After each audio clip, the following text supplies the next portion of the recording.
बिस्मिल्लाहिर्रहमानिर्रहीम। अस्सलाम वालेकुम मेरी प्यारी बहनों, मेरी प्यारी बेटियों। नमक पारे के टक्कर के खारे या पफ की रेसिपी शेयर करूंगी। बरसात के मौसम में बच्चे बड़े कुछ खस्ता खाने को मांगते हैं, या शाम की चाय में या बच्चों के लंच बॉक्स के लिए 1 कप मैदे से बहुत सारी खारी तैयार करें। इसे बनाकर आप स्टोर भी कर सकती हैं। इसके लिए मैंने ये 1 कप मैदा लिया और मैदे को मैंने छान लिया। इसके अंदर अभी कोई चीज़ मैंने शामिल नहीं की। आधा टीस्पून मैंने अजवाइन लिया और 1 टीस्पून मैंने नमक इसके अंदर शामिल करूँगी।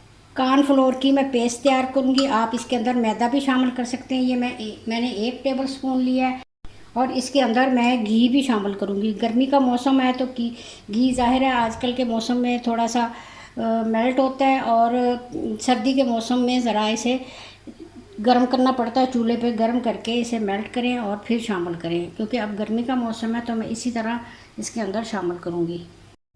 सबसे पहले मैं कॉर्नफ्लोर के अंदर 1 टेबल स्पून मैंने भर के ये घी लिया है और घी को मिक्स करके मैंने साइड पे रख लेना।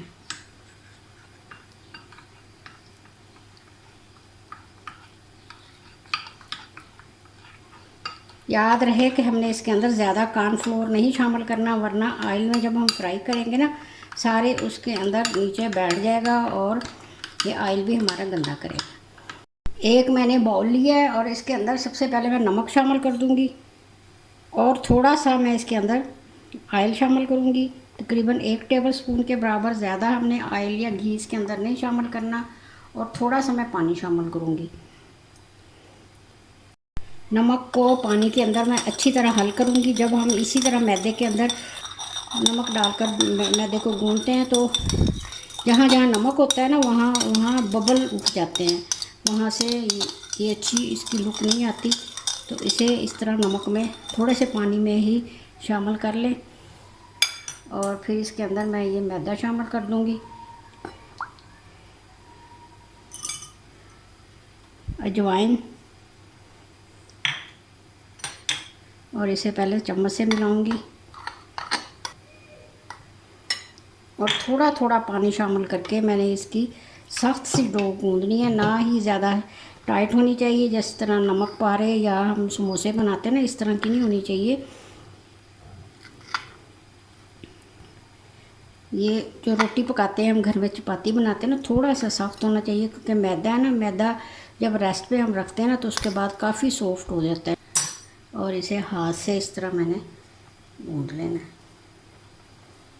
जिस तरह हम मोमोज़ भी बनाते हैं तो उसका भी आटा थोड़ा सा हम इसी तरह हल्का सा टाइट रखते हैं और इसे ढककर साइड पे रख दूँगी।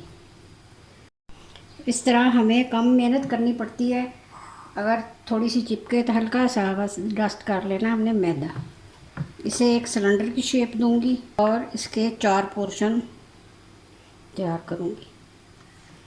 बराबर में हमने इसके 4 पोर्शन तैयार करने हैं और इसके पेड़े बनाऊंगी।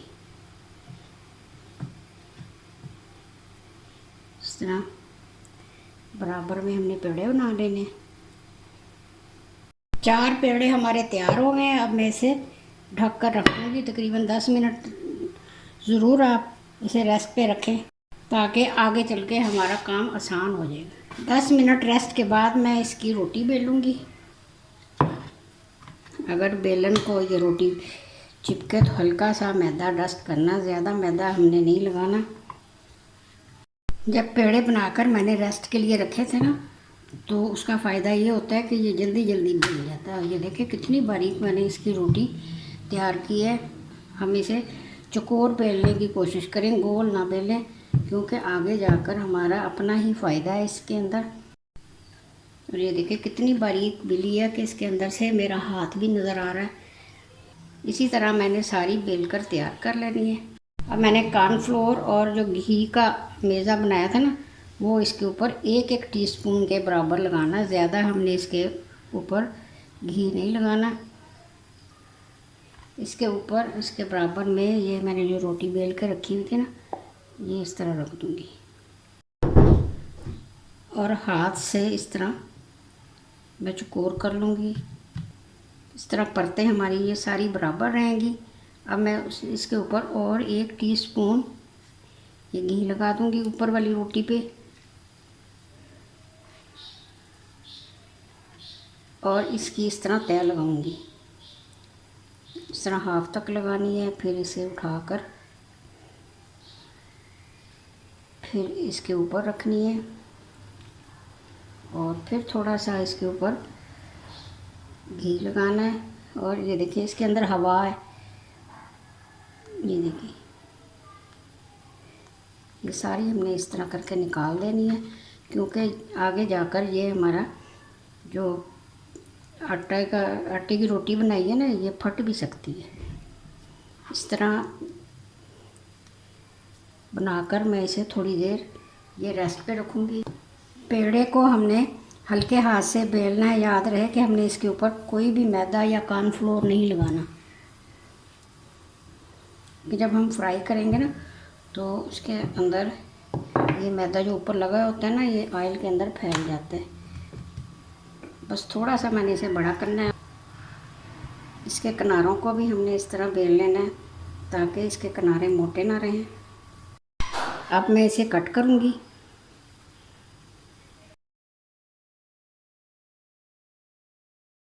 अब इसे मैं उठाकर दिखाती हूँ। ये देखिए इतने इसकी मोटाई इतनी होनी चाहिए और इसकी लेयर्स देखें कितनी सारी इसके अंदर लेयर्स हैं। अब मैं इसे एक प्लेट में निकाल लूँगी। इसी तरह मैंने दूसरे को भी बेलकर तैयार कर लेना है। एक कढ़ाई में मैंने ऑयल लिया। आपने सरसों का या तिल का ऑयल नहीं लेना, आम रिफाइंड ऑयल जो कि हम खाने पकाने के लिए इस्तेमाल करते हैं ना, वो लेना। ये देखें एक मैंने ये स्टिक लिया और इसके अंदर डालकर मैं इसका टेम्परेचर चेक कर रही हूँ। ये ना ज़्यादा खोलता होना चाहिए। ये देखें हल्के हल्के से बबल उठ रहे हैं इसके अंदर से, इतना ही मुझे गर्म चाहिए और इसके अंदर मैं ये डालती जाऊँगी।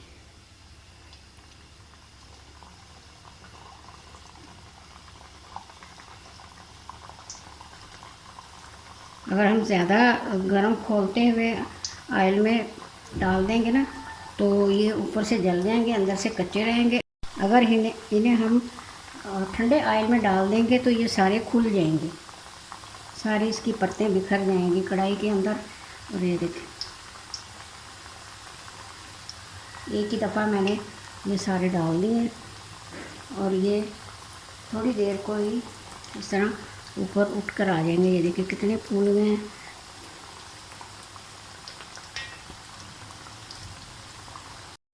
जब ये तैर कर ऊपर आ जाए तो मैं इसकी साइड चेंज करूँगी।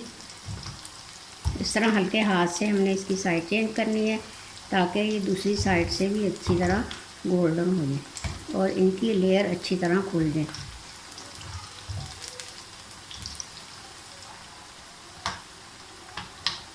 देखिए क्या कितना प्यारा इसके ऊपर गोल्डन कलर आया है और ये फूल कर भी ज़्यादा हो गए क्योंकि इनकी परतें सारी खुल गई हैं।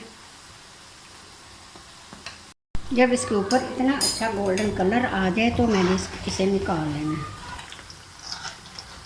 ये देखिए मैंने कढ़ाई में से निकाल ली है और ये देखिए कितने क्रिस्पी बने। अब मैं इसे एक प्लेट में निकाल लूँगी। इस स्टेज पे हमारा ऑयल ज़्यादा गर्म हो गया है। अब मैंने बिल्कुल सिम वाली आंच कर दी है। पहले मैं इसे डालूँगी, डालकर फिर मैंने इसके चूल्हे की आंच थोड़ी सी तेज़ कर देनी है। तो जब हम फ्राई कर रहे होते हैं ना उस टाइम टेम्परेचर इसका बढ़ जाता है और ये जलने का भी खतरा होता है। ये हमारे पफ तैर कर ऊपर आ गए। अब मैं इसे छोटे चम्मच से ही कर लूँ कि जो चीज़ आपको आसान लगती है आप उसी से काम करें। ये देखें कितनी प्यारी इसके ऊपर से परत खुली है और इन्हें भी मैंने निकाल लिया। एक कप मैदे से ये देखें हमारे ढेर सारे पफ बनकर तैयार हुए हैं। अब ये ठंडे हो गए हैं और मैं इसे तोड़ के दिखाती हूँ। हेल्दी पकाएं, हेल्दी खाएं। अल्लाह ताला आप सबका हामी और नासर हो। मुझे भी अपनी दुआओं में याद रखिए। अल्लाह हाफिज़।